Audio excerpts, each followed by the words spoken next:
Whenever people talk about Resident Evil 6, they always say the same thing. They say it's a terrible horror game, but it's a fun action game. We all know it's not scary. There are no spooky moments, just big explosions, zombies with machine guns, and loud noises. So everyone agrees it feels as a horror game. But I'm here to tell you something different. I'm here to tell you that Resident Evil 6 is also a bad action game. When you play a good action game, you feel in control, you feel strong, the game gives you a good rhythm. But in Resident Evil 6, that rhythm is completely broken. Today, we're going to look at why this action in this game just doesn't work. Let's get into it. Before we dig to the gameplay apart, I need to be fair. If you take the controller out of your hands and just watch the narrative, Resident Evil 6 is actually ambitious. The 4 campaigns all happening at the same time was massive. And the Chris Redfield campaign is arguably one of the most mature character arc Chris has ever had. He's not a superhero here, he's a broken, exhausted soldier dealing with PTSD. And his dynamic with Pierce is tragic. The story is a global epic, the writers tried to do something special, but the game engine was forced to carry the weight of a movie-sized script, and the mechanics simply snapped under the pressure. I said look! Those were your men! Men who died under your command! You owe it to them to remember, Chris! If you walk away now, then this was all for nothing! Let's start with the basics, moving your character. In a good action game, moving around should feel easy and smooth. Resident Evil 6 gives you a lot of moves. You can run, slide, dive on the floor, and roll around. It sounds cool, right? Like an action movie.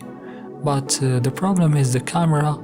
The camera is stuck way too close to your character's back. When you try to do a cool slide or dive backward, you cannot see what is behind you. Half the time, you dive right into a wall or get stuck on a table. Then, there is the stamina bar. Yes, an action game with a stamina bar for hitting enemies. If you punch or kick too many times, your character gets tired. They stand there breathing heavily while zombies attack them. Why? If you want me to play an action hero, let me fight like an action hero. The biggest rule of a good action game is flow. Flow means the game keeps you moving. You fight, you explore a little, you fight again. It's a nice rhythm. Resident Evil 6 hates flow. It constantly stops you from playing the game. How does it stop you? With QTEs.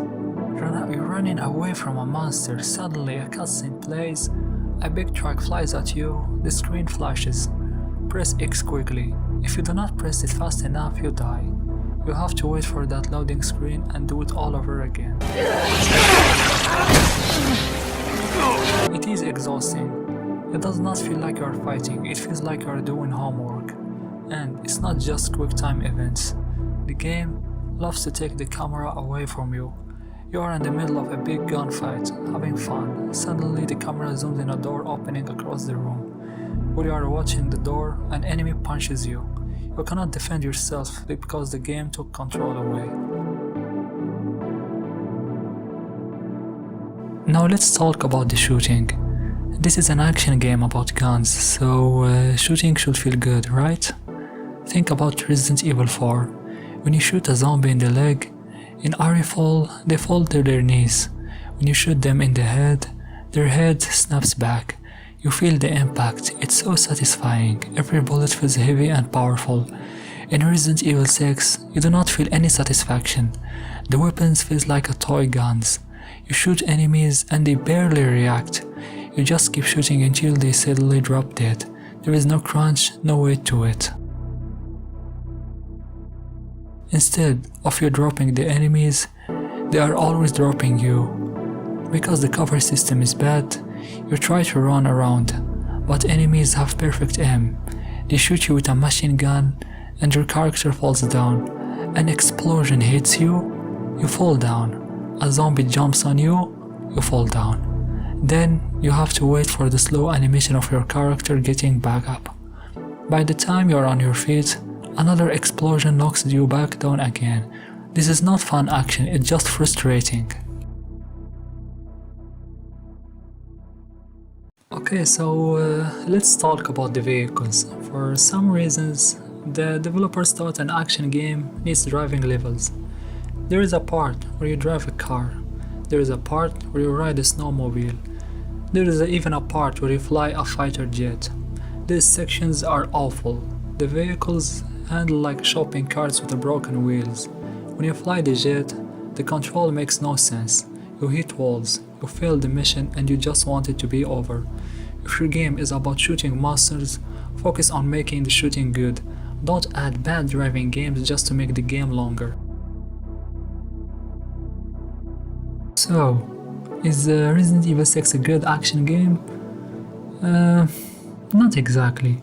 It has a bad camera, weak gunplay with zero satisfaction, and annoying enemies that constantly knock you down. It forgets that video games need to be fun to play, not just loud to watch. But here is the good news. Capcom has been doing an amazing job with the recent remakes. The Resident Evil 4 remake was a masterpiece. It fixed all problems and made the action incredible. Hopefully, they will give this game the same treatment one day. Maybe they can fix the story, make the game feel powerful again, and finally make this game fun. I'm guessing we might see a proper Resident Evil 6 around maybe 2032? Fingers crossed.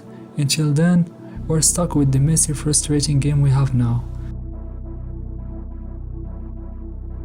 Thanks for watching the video, and you can also clearly see that my English is not that good.